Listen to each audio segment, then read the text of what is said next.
Thank you for your testimony, and I want to start by just thanking you and all the employees at the BLM for your stewardship of places that are particularly important to my constituents, from the Rio Grande del Norte National Monument to the Organ Mountains Desert Peaks, Cabazon Wilderness Study Area to Chama River Canyon. The BLM manages some of the places that New Mexicans have the most identity with, the most pride with. And then I want to thank you for your work on permitting transmission and renewable energy projects. The Arizona and New Mexico offices of the BLM have been critical in moving the SunZia project forward. And for a little context, SunZia is going to facilitate about 3.5 gigawatts of clean energy onto the grid. That's bigger than the Hoover Dam. That's the single biggest renewable energy project ever built in the Western Hemisphere, and it would not have been possible without the employees at the BLM. Can you tell us a little bit about, we've heard a lot of hyperbole about the public lands rule.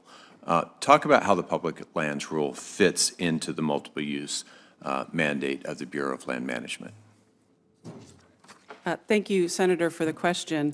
The public lands rule is going to help BLM build and maintain the health of public lands in 3 important ways. It's going to ensure that we protect the most intact landscapes, it's going to help us restore the degraded lands that need it, and it's going to help us make wise decisions across our development portfolio that's backed by data and science to make those decisions durable. The Federal Land Policy and Management Act, as you know, tells us to do many things. And in those multiple uses, it tells us to manage for fish and wildlife habitat, for conservation, for natural and scenic values.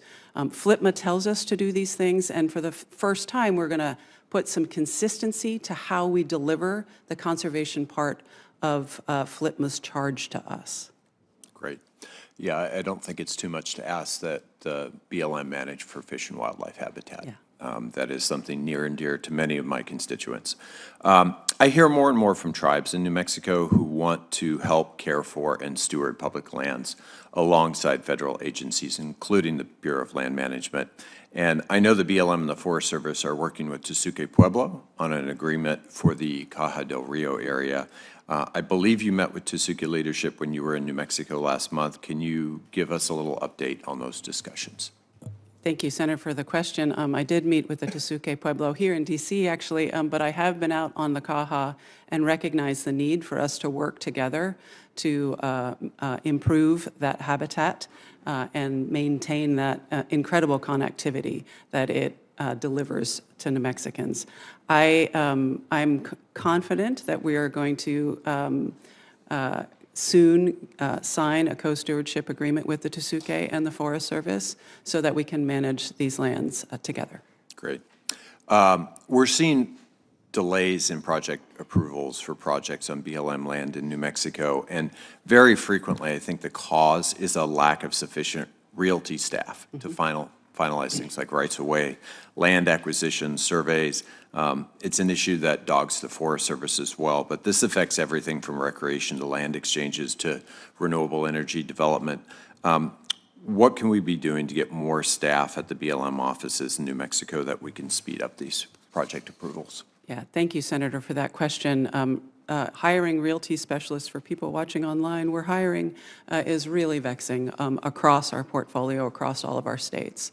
But I'm pleased to tell you that when we came in January of 2021, there was roughly 8,800 BLM employees. We are typically land between 10,000 and 10,500. We've made great progress. We're over 9,600 now, so we're getting there and rebuilding to the place that BLM career employees deserve and the country deserves.